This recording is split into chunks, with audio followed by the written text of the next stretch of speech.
Huwag papayag na wala kang alam sa balita. Maiiwan ka niyan. Huwag kang papayag na hindi mo alam ang latest. Ma-out of place ka niyan. Programang hatid ang tamang balita at tamang impormasyon. Hindi lang sa Maynila, kundi sa buong bayan.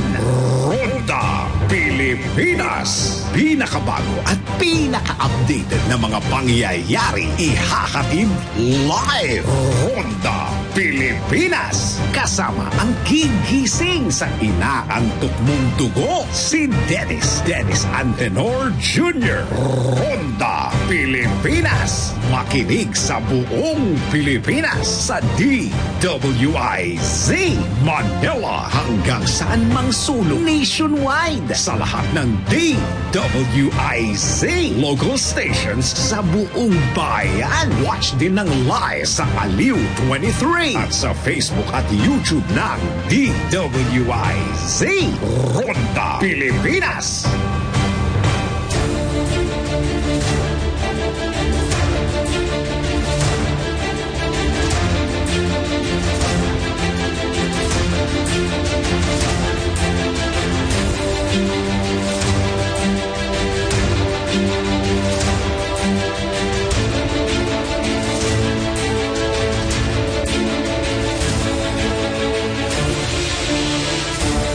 Si Dennis Antenor Jr. Ronda Pilipinas.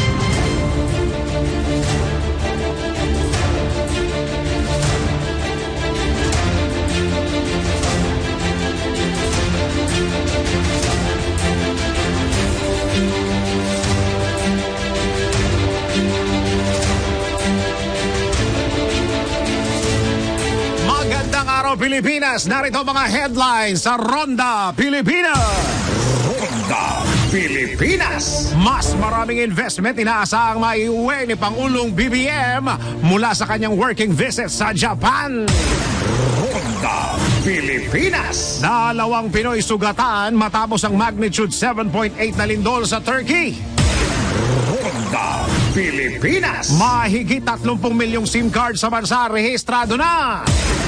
Ronda Pilipinas. Ilang araw bago ang Valentine's Day. Presyo ng mga bulaklak sa Dangwa Market tumaas na. Ronda Pilipinas. Balita mula sa ibayong dagat, bus bumangga sa isang paaralan sa Canada. 2 bata patay. Ronda Pilipinas. Balita sa Bambala, Quezon, mga atletang sumabak sa international competition tatanggap ng parangal mula sa PSA. Ronda Pilipinas. Balitang showbiz, ito naman balitang hiwalayan. Jenica Garcia kinumpirmang hiwalay na. Hiwalay na sila ni Alwin Uitingco. Si Dennis Antenor Jr. Ronda Pilipinas. Magandang araw Luzon, magandang umaga, magandang araw Visayas, magandang umaga, magandang araw Mindanao. Ito ang Ronda Pilipinas. Ako po ang inyong tagapagbalita ngayong alas 10 ng umaga sa Ronda Pilipinas. Ako po si Dennis. Ronda Pilipinas. Iwala si Pangulong Ferdinand Bongbong Marcos Jr. na mas maraming investment ang kanyang mahahatak sa kanyang pagbisita sa Japan. Kumpiyansa si PBBM na mas lalong madadagdagan ang agribusiness investment dahil sa kasunduan na inaasahan na malalagdaan sa pagitan ng Pilipinas at Japan. Ayon po sa Pangulo, bukod sa makakatulong ito sa pag-angat ng ekonomiya ng bansa, lilikha din ito ng mas maraming trabaho para sa mga Pilipino. Tiniyak din ni PBBM na makakarating at maibebenta sa Japan ang mga produkto ng Pilipinas sa pamamagitan ng agricultural cooperation. Nabatid na ang Japan ang nag-iisang bansa na merong bilateral free trade para sa Pilipinas na tinatawag na Japan-Philippines Economic Partnership Agreement o JPEPA. Sa ngayon, nakatakdang makipagpulong sa iba't ibang business leaders ang Pangulo para ma-accelerate ang agricultural development ng Pilipinas. Ronda Pilipinas. Balitang BBM pa rin, nakatakdang makipagpulong si Pangulong Ferdinand Marcos Jr. sa Filipino community sa Japan. Ayon kay Presidential Communications Office Secretary Sheloy Garavil, Gagawin ito ng presidente bago umuwi ng Pilipinas pagkatapos ng 5 araw na working visit sa nasabing bansa. Kabilang sa mga mahalagang aktibidad na sasalangan ni PBBM hanggang Pebrero 12 ay ang meeting nila ni Japanese Prime Minister Fumio Kishida, kung saan bibigyan din ito ng imperial audience nina Emperor Naruhito at Empress Masako. Isinulong din ni Pangulong Marcos ang interes ng bansa bilang magandang destinasyon ng pamumuhunan sa pakikipagpulong niya sa mga Japanese business leaders. Ronda Pilipinas. Naka-recover na ang 2 Pilipinong kumpirmadong nasugatan sa magnitude 7.8 na lindol sa Turkey. Ayon sa Philippine Embassy sa Ankara, kasunod na rin ng sinimulang pagbisita nito sa mga lugar na naapektuhan ng nasabing lindol para mamahagi ng tulong at alamin ang kondisyon ng mga apektadong Pilipino doon.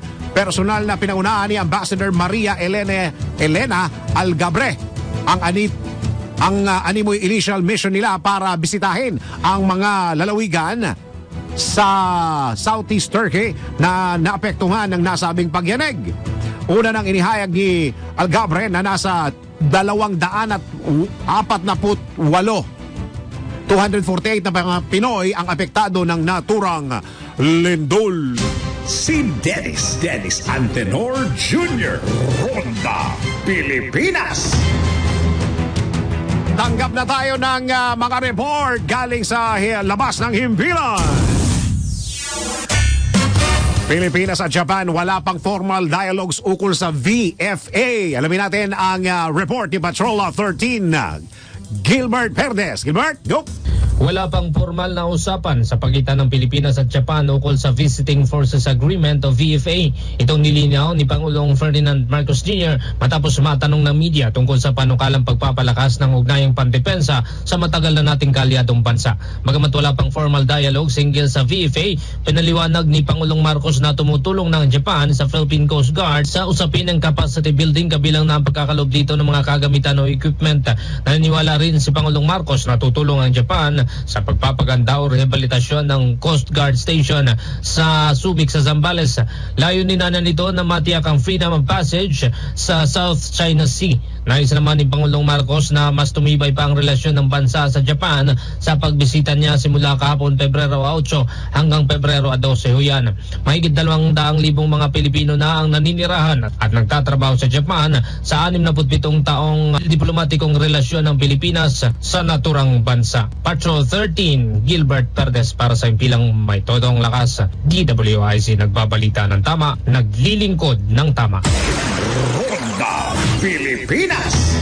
Maraming salamat, nagbabalita si Gilbert Perdes. Samantala, Ronda Pilipinas. Nagbabala ang World Health Organization sa pag-usbong ng panibagong health crisis sa Turkey at Syria matapos ang tumamang magnitude 7.8 na lindol noong Lunes po ito.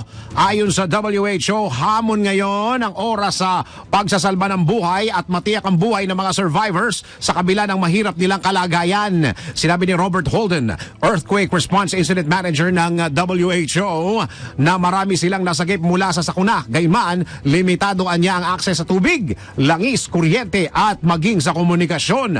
Posible niya ang panibagong sakuna na maaring makaapekto sa mas maraming mamamayan kung hindi magiging mabilis at maigting ang mga hakbang sa gitna na nagpapatuloy ng search and rescue operations sa nasabing mga lugar. Ronda Pilipinas. Samantala, bumiyahe na patungong Turkey ang 33-man response team ng Armed Forces of the Philippines o AFP at Philippine Air Force po o PAF para tumulong sa special operations matapos maitala ang 7.8 na lindol sa Turkey at Syria. Ang nasabing response team ay binubuo ng 21 AFP personnel at 12 PAF servicemen na 2 linggo idineploy para sa search and rescue o SAR operations at relief mission na tutugon sa panawagan ng pamahalaan ng Turkey na tumulong sa pagsagip ng mga survivor. Matatandaang marami sa Turkey at sa Syria ang naapektuhan ng malakas na lindol kung saan ang ilan sa mga biktima ay natabunan ng bato at lupa mula sa gumuhang mga gusali. Dahil dito, nagpadala din ng mga essential items ang militar na kanilang ipinamamahagi para sa mga biktima ng pagyanig.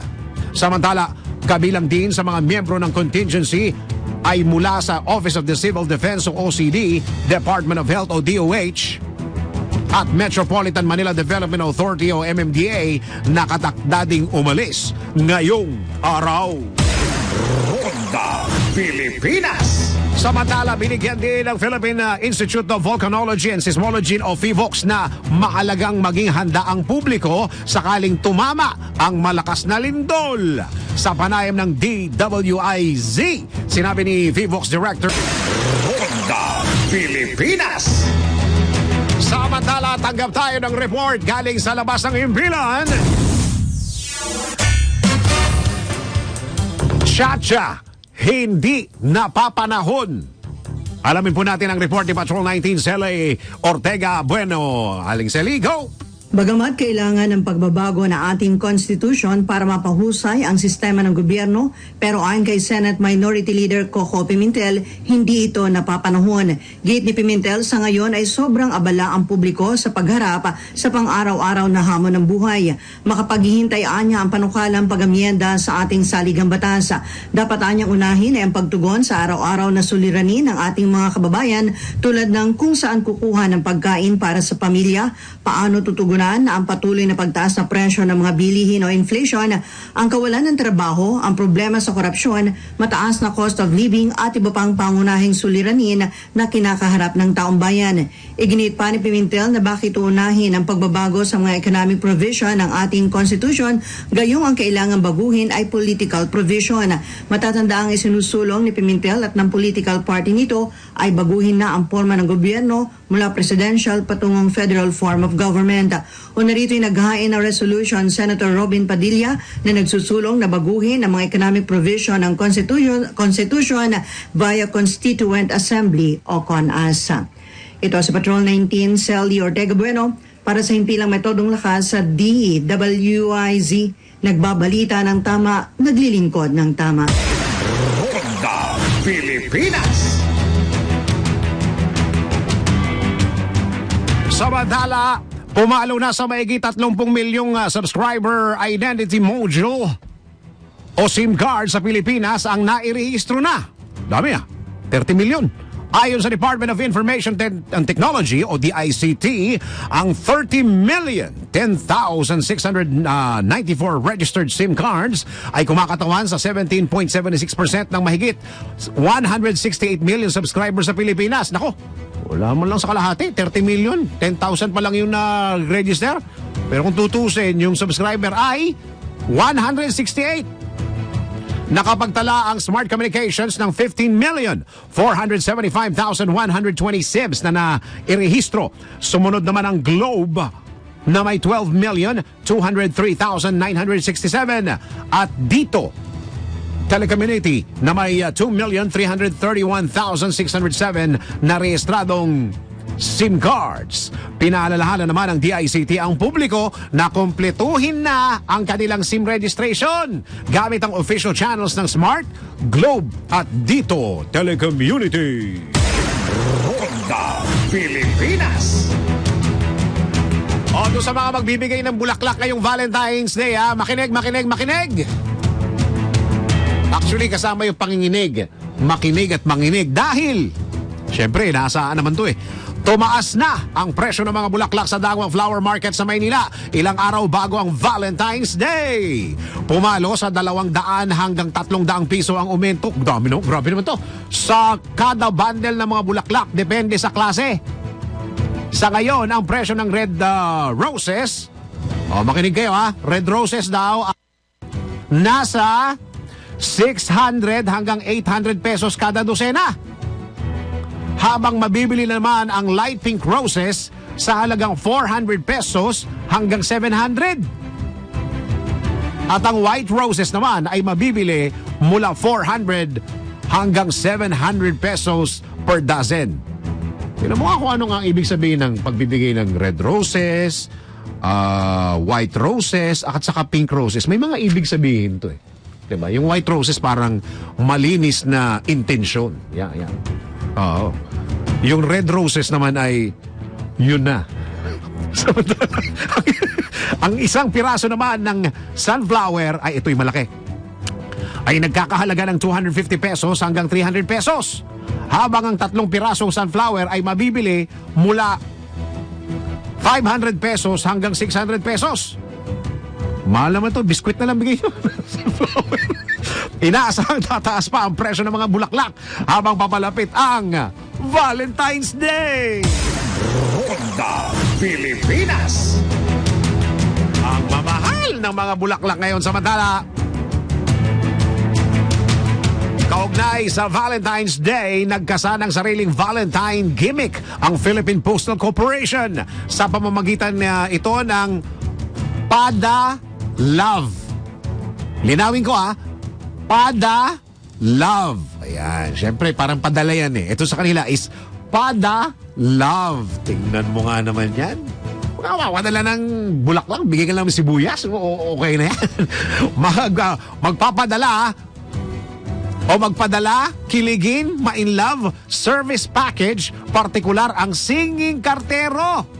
Singing Kartero package na nagkakahalaga ng, kasama singer, 2,500 na kinabibilangan ng bouquet of flowers, greeting cards, at 2 kanta mula sa singing mailman. Tingnan mo nga yan. Ang Express Pada Love ay hindi lamang para sa mga Pinoy lovers kundi para i-promote ang DEMS o itinatawag na DEMS o Domestic Express Mail Service ng Post Office at available hanggang February 15 sa Iloilo City, Cagayan de Oro City, Tuguegarao City. Ay, wala dito. Wala din Cebu City at Davao. Sinabi ni Postmaster General Norman Fulgencio na pasok sa programa ang same day o next day delivery ng bulaklak. Ayon, chocolates, kasama dyan ng cakes, stuffed toys, cards, sibuyas, bawang, kamatis, kasama yun. At iba pang regalo, kasama ang serbisyo ng Singing Kartero para sa mahal sa buhay sa buong linggo ng pagdiriwang ng Valentine's Day. Yun lang ang problema dito. Hindi natin alam kung ano yung mga kanta. Kung pwede kang mag-request. Pwede ba dito maalaala mo kaya? Mga ganun. Hindi na, no? Medyo thunders na yun. Yan, baka gusto nyong i-research yan. Pada Love. Ayos! Si Dennis Antenor Jr. Ronda Pilipinas. Tanggap tayo ng report mula sa... Saan tayo? Eto, report! NCRPO tiniyak ang seguridad ng mga dadalo sa 52nd Southeast Asian Ministers of Education Organization. Magbabalita si Patrol 11 Tina Nolasco. Tina, go! Siniguro ng National Capital Region Police o NCRPO ang kaligtasan ng mga delegado sa ika-52 Southeast Asian Ministers of Education Organization o CIMEO Council meeting sa EDSA Shangri-La Hotel sa Mandaluyong City. Ito'y sa pamamagitan ng pag-deploy ng 1,207 police officer na mag-aayos ng daloy ng trapiko at magtitiyak na mapayapa at ligtas ang pagdaraos ng nasabing pagpupulong sa tulong na rin ng Metro Manila Development Authority o MMDA. Layunin ng naturang pagpupulong na mas mapahusay ang pangrehiyong pag-unawa, pagtutulungan at pagkakaisa ng layunin ng mga kasaping bansa para sa mas magandang kalidad ng buhay. Matatandaang nagsimula kahapon ang CIMEO na magtatagal hanggang sa Biyernes. Ito si Patrol 11, Tina Olasco, para sa impilang may todong lakas DWIZ, nagbabalita ng tama, naglilingkod ng tama. Ronda Pilipinas. Samantala, maraming salamat, Tina. Samantala, pinasalamatan ni Pangulong Ferdinand Bongbong Marcos Jr. ang publiko sa pagbibigay ng tiwala sa kanyang administrasyon. Ayon kay PBBM, ramdam ng Marcos Duterte administration ang suporta ng mga Pilipino sa kanilang pamumuno para maisakatuparan ang mga plano at proyekto sa bansa. Isa na rito ang pagsisikap ng gobyerno na muling mapataas ang ekonomiya ng Pilipinas dahil na rin sa pagbaba ng bilang ng mga unemployment rate at pagtaas ng antas ng mga Pilipinong may trabaho na umaabot sa 66.4%. Sinabi ng Pangulo na malinaw itong senyales na nababawi na ng bansa ang malaking pagkalugi matapos ang pag-iigpit ng restriksyon bunsod ng COVID-19 pandemic. Nangako naman si PBBM na magpapatuloy ang adhikain ng administrasyon na maprotektahan at mapaganda ang bansa sa tulong na rin ng mga ahensya ng gobyerno. Ronda Pilipinas. Agarang aksyon para higit na mapatas ang kalidad ng edukasyon sa ASEAN o Association of Southeast Asian Nations. Binigyan din ito ni Vice President at Education Secretary Sara Duterte sa ginanap na 52nd Southeast Asian Ministers of Education Organization Council Conference. Sinabi ni Duterte na ipinakita at ipinaalala ng pandemya ang tunay na kalagayan niya ng edukasyon sa mga bansa sa Timog Silangang Asya. Kaya nga dapat ng kumilos ang education leaders para bumuo ng mga hakbanging magpapataas ng kalidad ng edukasyon sa bansa at mga bansa sa Southeast Asia. Tinukoy din ni VP Duterte o Secretary Duterte din ang matatag na agenda na naglalayong mapaganda, gawing handa, maprotektahan at mabigyan ng suporta ang mga estudyante at mga teacher. Ronda Pilipinas. Samantala, patuloy na namamayagpag ang Pinoy Pride at matapos lumabas ang isang survey na mayorya ng respondents ang nagsabing proud sila. Ulitin ko nagsabing proud sila na maging isang Pilipino. Sa survey ng Social Weather Stations o SWS, tinanong ang mga respondent kung gaano nila ipinagmamalaki ang pagiging Pilipino. 71 ng mga respondents ang nagsabing very proud. Very proud sila na maging Pinoy, habang 8% naman ang tumugon ng quite proud sila. Samantala, 1% naman ang nagsabing hindi nila ipinagmamalaki ang kanilang nasyonalidad.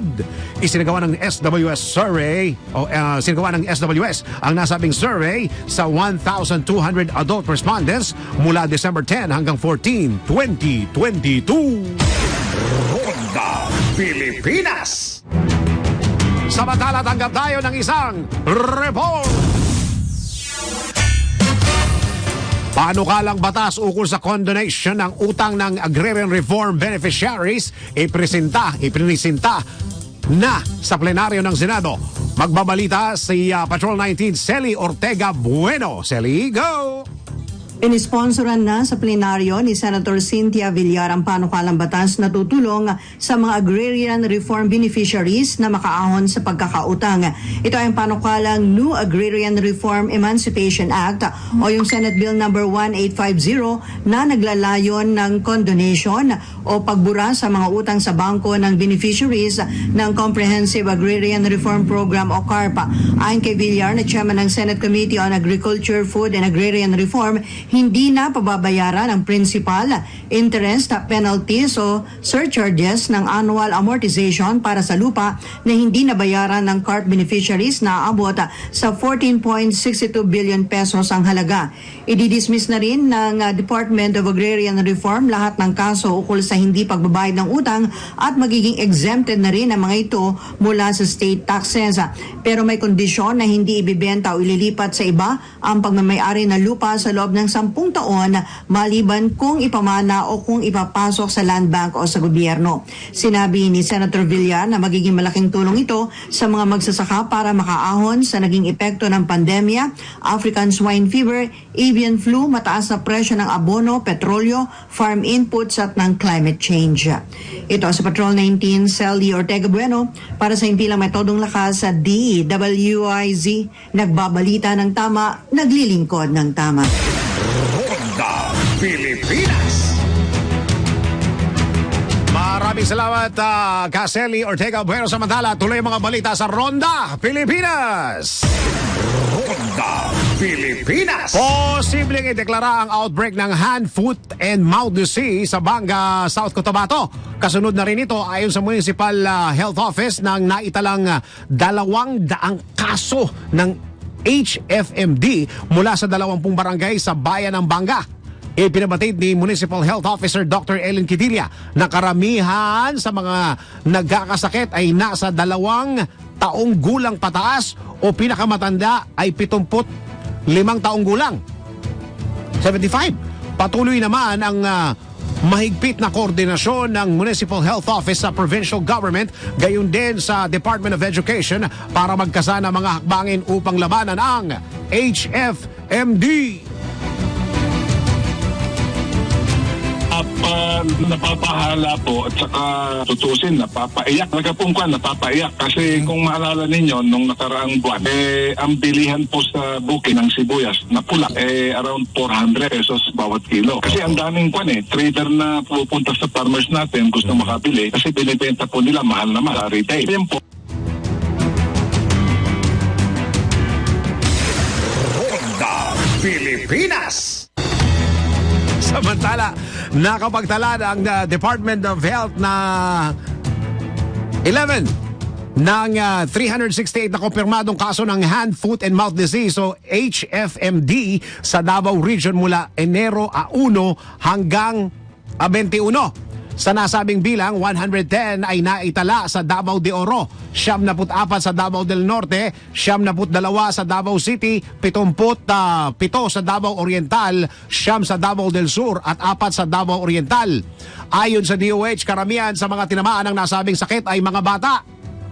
Samantala, sa Matina Elementary School, dyan po sa may Davao City, 10 estudyante mula sa iba't ibang antas ang nakitaan ng sintomas ng HFMD simula noong ikalawang linggo ng Enero. Pinayuhan naman ng mga estudyante na pinaniniwalaang tinamaan ng sakit na huwag munang pumasok at sa halip ay magsagawa ng modular classes muna. Inatasan naman ng mga guro na magsumite ng daily monitoring health condition ng kanilang mga estudyante upang maiwasan ang hawaan ng HFMD. Sa ngayon ay wala pang inilalabas na update ang paaralan, ngunit naghahanda na ito ng mga hakbang lalo't balik eskwela na sa susunod na linggo ang mga mag-aaral matapos ang semestral break. Ronda Pilipinas. Samantalang oras natin sa buong Pilipinas, break muna tayo. Meron po tayo makakausap mamaya, isang eksperto. Pag-usapan nga natin itong HFMD. Parang napaparaning na naman yung mga magulang. Ako isang magulang din eh. Siyempre, isa ako sa mga napaparaning pagka ganyan eh. Oo. Sige, mamaya, meron tayong makakausap na isang eksperto para maliwanagan natin. Oy, mga magulang, standby kayo para malaman po natin. Baka may mga katanungan kayo diyan. Okay, 30 minuto, makaraan ng alas 10. Kami po ay magbabalik. Tuloy-tuloy ang mga balitaan dito lamang sa Ronda Pilipinas. Ronda Pilipinas. Si Dennis Antenor Jr. Ronda Pilipinas.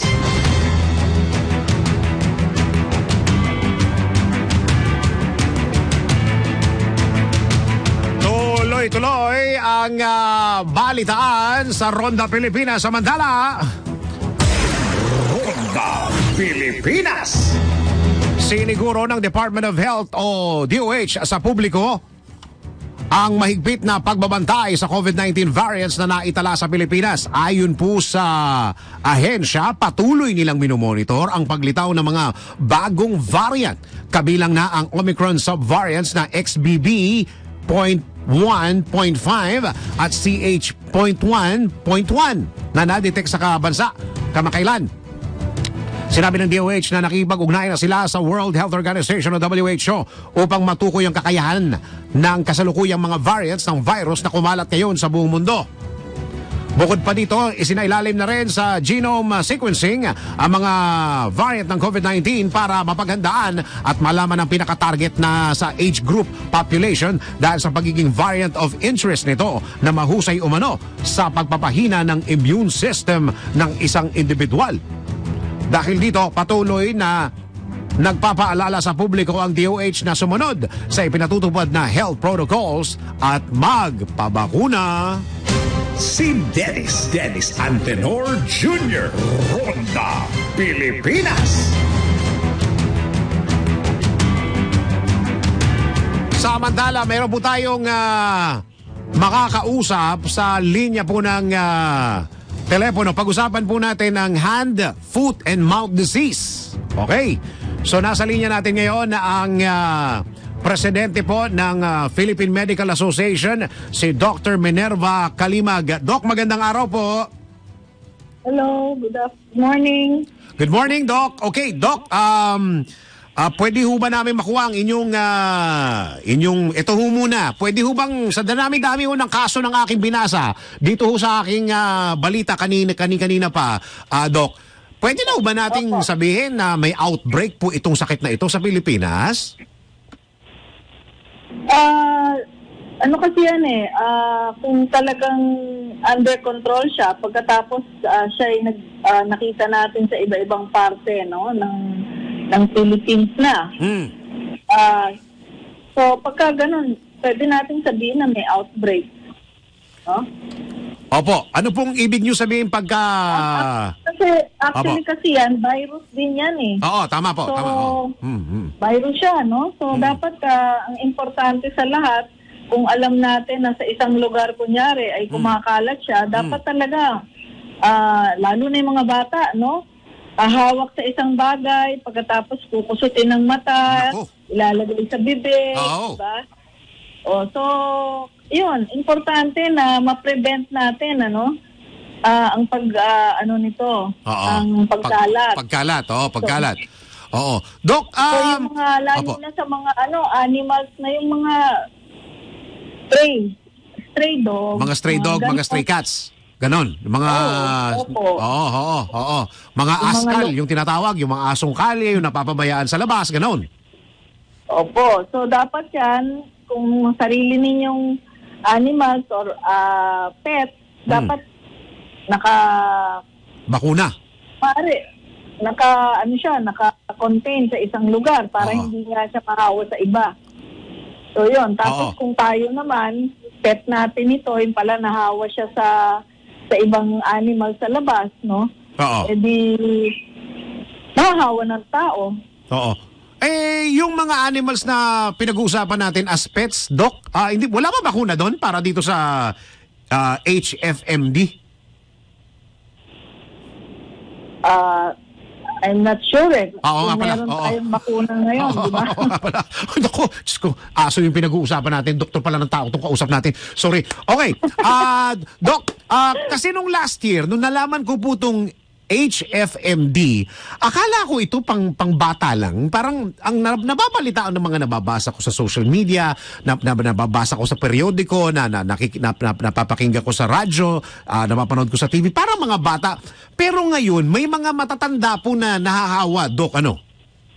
Hindi, kasi nga, pagka nakahawak tayo sa isang contaminated na surface, pwede talagang mahawa. Hindi naman bata lang kahit lalo na matatanda na immunocompromised. Nako, diba?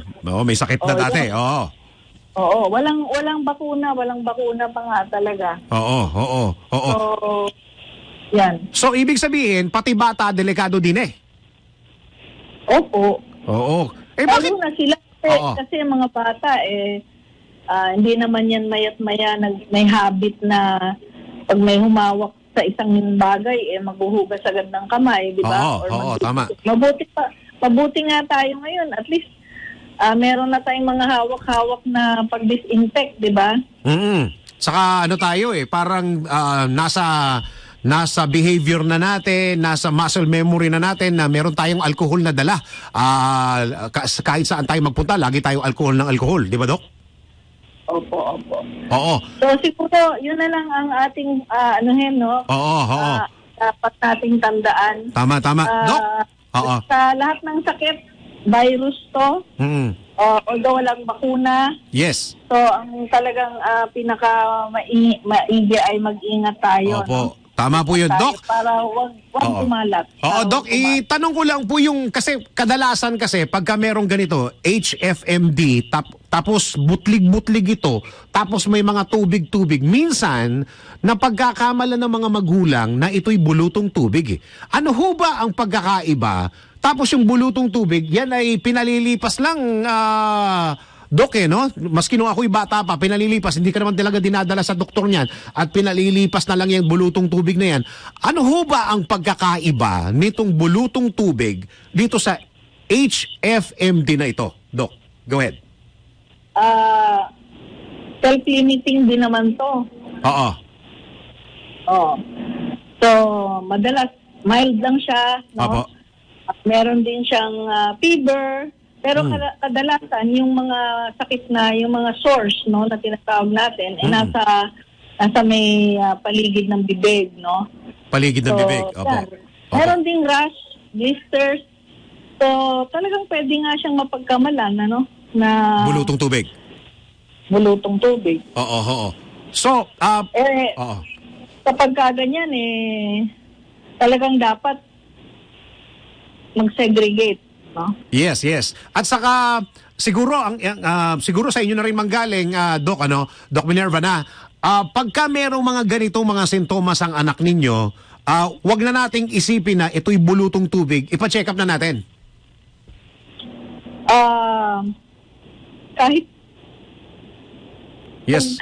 Kahit naman may bulutong tubig, dapat magpa-check up din. Sabagay. Kasi Doc, nung ako'y Biglang nag-isip ako doon, sakit din. Kasi nung kami...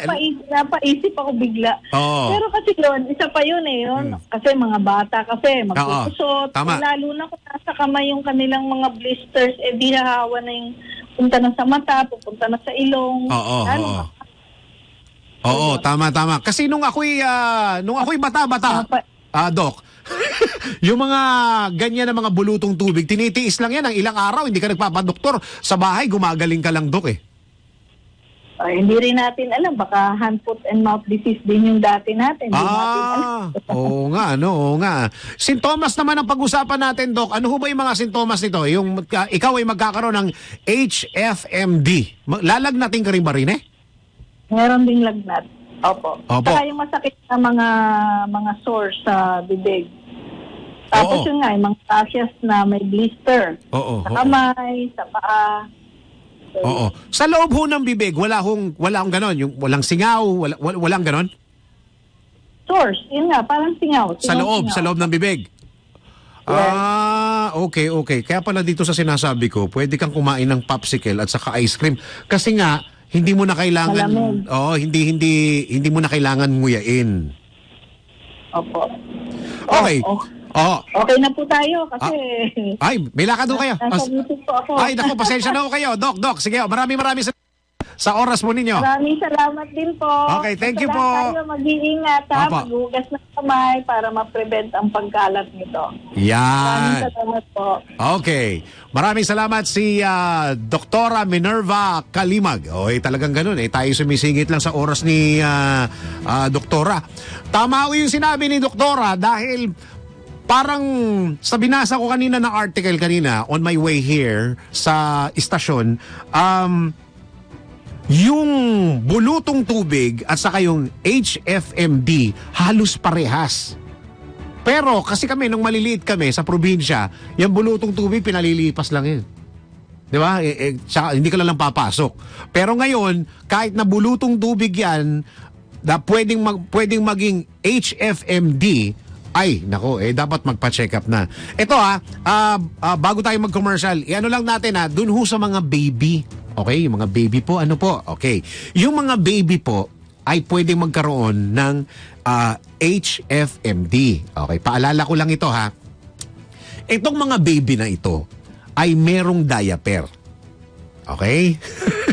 Yung diaper na yan, lalo na pagka medyo, excuse me for sa lahat ng mga kumakain, lalo na pag may pumupo yung bata, wag ho natin saan-saan itinatapon. Okay? Pagka tinapon nyo po yan, siguraduhin nyo pong nakasilyan at sa basurahan na tama. Kapag lalo na sa mga probinsya, naririnig naman tayo sa probinsya, pag nagtapon po tayo ng diaper na meron pong HFMD, pumunta sa sapayan, tubig po yan, mas marami po ang pwedeng mahawa. Okay? So paalala lang po natin sa mga magulang, magulang po tayo. Hindi lang ho ang anak ninyo ang pwedeng maapektuhan, kundi yung mga kababayan natin na merong anak. Oo, tandaan ho natin na kabubukas lang ng mga eskwelahan. Bago pa lang yung face-to-face. Ako, sa akin, bilang magulang, mas maganda, i-encourage po natin ang ating mga anak na mag-face mask. Ito naman ay isang pakiusap lamang, Pakiusap lamang ito doon sa mga magulang na nanonood at saka nakikinig at saka naka-follow sa atin sa social media. Panatilihing isuot ang face mask. Proteksyon na yan ng anak ninyo at proteksyon na din ng mga bata sa paligid. And I thank you. Parang beauty pageant, Okay, tuloy-tuloy po ang balita sa pagbabalik natin. Marami pa pong balita at mga reports. Tuloy-tuloy ang balitaan dito lamang sa Ronda Pilipinas. Si Dennis Antenor Jr. Ronda Pilipinas. Tanggap tayo ng report sa Ronda Pilipinas. Samantala, 2023 National Chess Championship nasungkit ng isang miyembro ng Philippine Army. Wow, galing sa chess. Ito, balita ni Patrol 11, Tina Nolasco. Tina, go! Lusot na sa Asian Indoor and Martial Art Games na isasagawa sa Bangkok at Chonburi, Thailand sa Nobyembre si Chess Grandmaster Philippine Army Sergeant Darwin Lailo matapos masungkit ang kampyonato sa isinagawang 2023 National Chess Championship kung saan napataob ni Lailo ang 10 iba pang Chess Grandmaster matapos na makakuha ng 6.5 points sa open category ng kampyonato sa Malolos, Bulacan nitong Martes. Matatandaang ito na ang pangatlong pagkakataon na magkampiyon si Lailo matapos magwagi sa National Chess Championship noong 2004 at 2006 na inorganisa ng National Chess Federation of the Philippines sa pahintulot ng Philippine Sports Commission. Ito si Patrol 11, Tina Nolasco para sa impilang may todong lakas, DWIZ, nagbabalita ng tama, naglilingkod ng tama. Ronda Pilipinas. Ito, gumawa ito ng problema kanina umaga to. 18-wheeler truck na may kargang semento na tumagilid sa Santa Cruz, Maynila. Ayun, naalis na. Alamin natin ang report ni Patrol 5, Aya Yupanco. Kuya Aya, go! Tumumba o tumagilid yung isang 18-wheeler truck na puno ng karga ng semento sa Santa Cruz, sa Maynila kaninang umaga. Bagamat walang sugatan sa insidente, nagtamo naman ang bugbog sa katawan ng driver na si Marlon Marcelino at dalawa nitong pahinante. Ayon kay Marcelino, galing sila ng Bataan at papunta sila ng SLEX upang mag-deliver ng semento sa Batangas. Karga ng Isuzu truck na may plate number na CAM 7876 ang 48 toneladang semento nang mawalan ito ng balanse dahil sa sobrang bigat at tuluyang tumagilid kaninang mag-alas 6 ng umaga sa bahagi ng M. Mendoza Boulevard, kanto ng Lacson Avenue, sakop ng Santa Cruz, Maynila. Nagkabasag-basag ang windshield at nayupi ang unahan ng truck. Tumagas pa ang gasolina nito. Maswerte namang nakaligtas ang driver at mga pahinante na nagawang makalabas sa nawasak na windshield. Bagamat nangyari ang aksidente, nadadaanan naman ng mga sasakyan ng bahagi ng Lacson na Avenue. Habang mano-mano namang inalis yung mga kargang semento para maalis sa lugar ang truck. Dumating din ang mga tauhan ng Metro Manila Development Authority upang tumulong na malinis ang lugar. Ito si Patrol number 5. Ayaw pa ako para sa impilang may todo ng lakas. DWIC. Nagbabalita ng tama, naglilingkod ng tama. Ronda Pilipinas. Balita sa ibang bansa. Patay ang 2 bata habang 6 na iba pa ang sugatan matapos bumangga ang isang bus sa isang daycare center sa Quebec, Canada. Ayon sa mga otoridad, ang mga nasugatang bata ay hindi naman nagtamo ng malaking o malalang injuries matapos ang insidente. Agad namang naaresto ng mga pulis ang 51 anyos na driver ng bus at naharap sa kasong homicide at dangerous driving. Samantala, nagpaabot naman ang pakikiramay sina Quebec Premier François ba to? Legault at Canadian Prime Minister Justin Trudeau sa pamilya ng mga biktima. Ronda Pilipinas. Sa sports, Tatanggap ng major awards mula sa 2022 na San Miguel Corporation Philippine Sports Writers Association o PSA ang mga atleta na kinabibilangan ni Carlos Yulo, EJ Obiena at Philippine Women's Football Team. Kasunod ito ng sunod-sunod na pagkapanalo ng mga atleta na sumabak sa iba't ibang kompetisyon sa iba't ibang bansa na nagbigay ng karangalan sa Pilipinas. Matatandang nakakuha ng gold, silver at bronze medal si Yulo sa nagdaang 51st FIG Artistic Gymnastics World Championships na isinagawa sa England at 9th Artistic Gymnastics Championships na isinagawa naman sa Doha, Qatar. Gold at bronze medal naman ang nakuha ni Obiena mula sa World Athletic Championships at Vietnam Sea Games. Nakuha ng Philippine Women's Football Team ang kauna-unahang ticket para sa FIFA World Cup at third place sa AFC Women's Asian Cup. Samantala, kabilang din sa gagawaran ng parangal sa ikalawang sunod na pagkakataon si Olympic gold medalist Heidelin Diaz bilang Athlete of the Year. Ronda Pilipinas. Sa entertainment o trending news.